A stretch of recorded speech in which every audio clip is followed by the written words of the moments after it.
नमस्कार दोस्तों, आप सभी का डायरेक्ट लाइन इंडिया पर बहुत बहुत स्वागत है।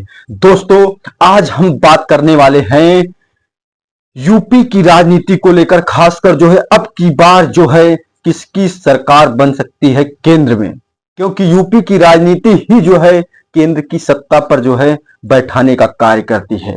जिस तरीके से फर्स्ट चरण से, प्रथम चरण से जो है जब चुनाव चालू हुआ, एक थोड़ी थोड़ी हवा बहनी शुरू हुई इंडिया गठबंधन के नाम से। क्या वो हवा जो है आज आंधी बनने के कगार पर है, और आंधी वो विकराल रूप ले रही है, तूफान भी बनने को हो रही है। क्योंकि जिस तरीके से फूलपुर की रैली में जो है इंडिया गठबंधन के लोगों को देखकर जो है वहां पर बैरिकेटिंग टूट गई, उसके बाद भगदड़ मच गई। और आज की हाल ही खबर जो आजमगढ़ में इंडिया गठबंधन की रैली थी, उसमें भी भगदड़ और वहां पर लाठीचार्ज करना पड़ा रैली को संपन्न कराने के लिए। इस तरीके की जो है घटनाएं होती जा रही हैं। क्या लगता है अब की बार इस आंधी और तूफान में कौन बचेगा, कौन जो है रहेगा और कौन उड़ जाएगा? देखना बहुत ही दिलचस्प है। बाकी जो है इसमें जिस तरीके के उल्टे या अनाप शनाप के बयान आ रहे हैं, और जिस तरीके से लोग जो है इंडिया गठबंधन को नकार रहे थे, लेकिन एक अलग हवा चली है, एक अलग तूफान बनता नजर आ रहा है। क्या ये तूफान जो है किसी को लेकर उड़ जाएगा, किसी को जो है जमीन पर जो है जड़ों में, जो जमीनी जड़ में पकड़ कर बैठे हैं, वो खड़े रह पाएंगे? ये सब कुछ देखना है। दिलचस्प बड़ा ही है।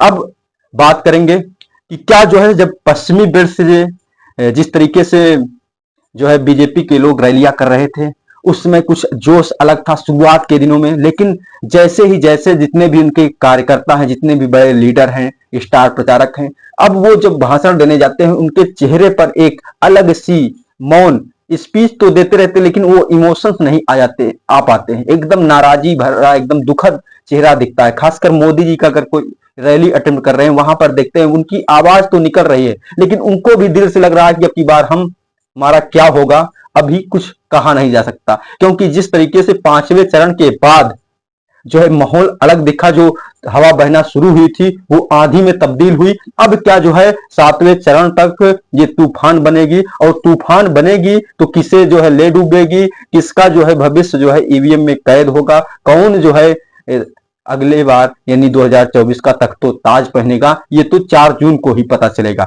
लेकिन जिस तरीके का माहौल बना है, जिस तरीके की आंधियां चली हैं, और जिस तरीके से जो है टीवी मीडिया जो है इन्हें नकारने की कोशिश कर रहा है इंडिया गठबंधन को, कि इनके फैन फॉलोअर्स जो हैं उल्टा सीधा कर रहे हैं, इन्हें हटा दे रहे हैं, इन्हें टिकने नहीं दे रहे हैं, इनसे नाराज हैं, बिल्कुल ऐसा तो कहीं दिख नहीं रहा है। बाकी जो है हाँ, थोड़ी बहुत गलतियां समर्थक भी कर रहे हैं, जिस तरीके से मतलब कि अपने जोश में मिलने की तड़प में जो है बैरिकेटिंग तोड़ रहे हैं, उनकी सेफ्टी सुरक्षा को भी दांव पे लगा रहे हैं। ये शायद कुछ ना कुछ नुकसान दे सकता है, लेकिन अभी तो कुछ नहीं कहा जा सकता है। लेकिन जो कहा जा रहा था कि इंडिया गठबंधन एकदम नकारा है, कुछ नहीं हो सकता, लेकिन आज वो स्थिति मजबूत हो चुकी है। वो ऐसा लग रहा है कि किसके पलड़े में जाएगा, कौन बनाएगा सरकार। अगर सरकार बनती है, गठबंधन की तरफ जाता है या बीजेपी की तरफ, अगर बीजेपी की ही तरफ जाता है तो क्या प्रधानमंत्री जो है नरेंद्र मोदी फिर से बनेंगे कि नहीं बनेंगे? क्योंकि अगर फिर से बीजेपी की तरफ जाता है और प्रधानमंत्री मोदी जी बनते हैं, तो ये तो एकदम सरासर जो है ये अपने खुद ही बनाए हुए रूल पर नहीं टिक सकते।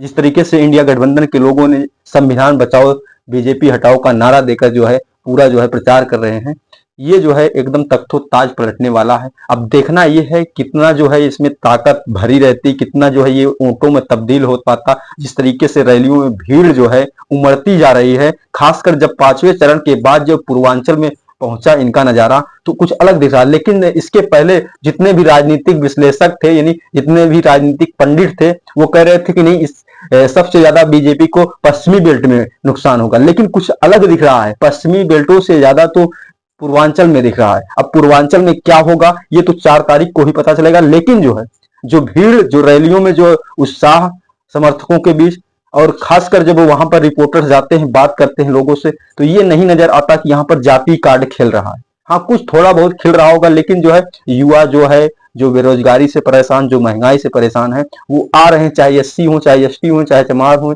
चाहे कुम्हार हो, जिस भी जाति जिस भी समुदाय से संबंध रखते हैं, लेकिन वो आज इंडिया गठबंधन के साथ खड़े दिखते नजर आ रहे हैं। अब देखना दिलचस्प हो जाता है कि ये 4 जून का नजारा क्या होगा, 4 जून को किसको जो है तख्तो ताज मिलेगा, क्या जो है इंडिया गठबंधन का की सरकार बनेगी। अगर इंडिया गठबंधन की सरकार बनती है तो उसमें प्रधानमंत्री कौन बनेगा, ये सारे सस्पेंशन के सवाल हैं। लेकिन पहले इससे पहले तो ये दिलचस्प ये हो जाता है कि जिस तरीके से जो है बड़े बड़े चैनल वाले मीडिया या कह सकते हैं जो टीवी पर जो बड़े बड़े कारपोरेट के द्वारा मीडिया को संचालित किया जाता है, उन्होंने जिस तरीके से जो है इंडिया गठबंधन को एकदम न्यूट्रल बता दिया था, जिस तरीके से नकार दिया था कि इनके पास कोई विजन नहीं है, कोई थीम नहीं है जिसके बल पे ये लड़ पाएंगे। लेकिन अब ऐसा लग रहा है कि जो है जो सरकार में बैठे लोग हैं, बीजेपी के पास ही कोई थीम नहीं है। अगर वो जो भी उनके लीडर हैं, जो भी प्रचार करने जा रहे हैं, तो वो ऐसे ऐसे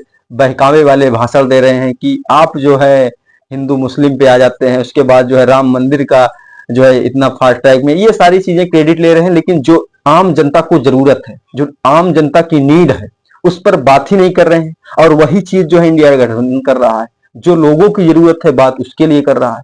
तो जाहिर सी बात है, जो लोगों के लिए बात करेगा उसी के साथ जनता जाएगी। और वही जनता की फैन फॉलोइंग समर्थन ही आज देख सकते हैं आप रैलियों में इस कदर जो है भीड़ को मचा रहा है, और इस कदर जो है रैलियां संपन्न ठीक ढंग से हो नहीं पा रहे हैं, प्रशासन ढीला हो जा रहा है। उसके बाद कहीं ना कहीं प्रशासन को लाठीचार्ज करना पड़ रहा है सिर्फ रैली को कराने के लिए। अब रैली में गए लोगों के ऊपर लाठी पड़ रही, क्या लगता है रैली संपन्न नहीं हो रही।